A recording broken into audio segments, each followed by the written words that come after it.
周六晚约6时起，暴徒就在旺角警署外集结，其后占据行车线，严重阻塞交通。还有人用激光笔照射警察及投掷汽油弹，在马路放置杂物及纵火。还有黑衣暴徒自称感染了新冠肺炎，向警员不断咳嗽挑衅。警方在多次警告无效后，采取驱散及拘捕行动。晚上8时左右，黑衣暴徒在多处投掷汽油弹，警方释放催泪弹驱散暴徒。港铁旺角站一度关闭。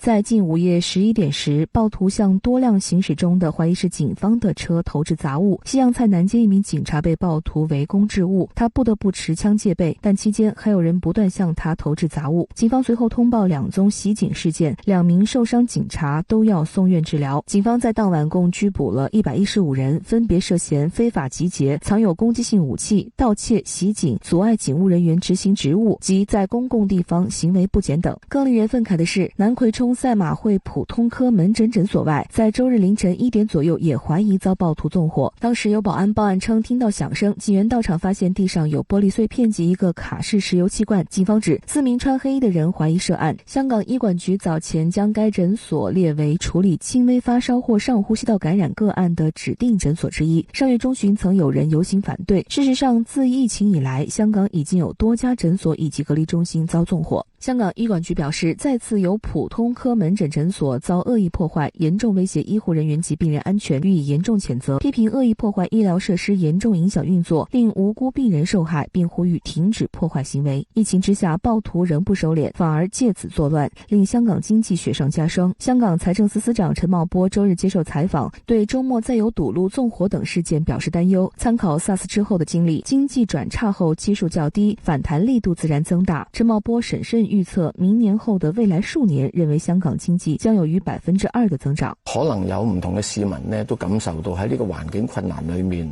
份工可能冇咗啦。就算有份工，收入少咗啦。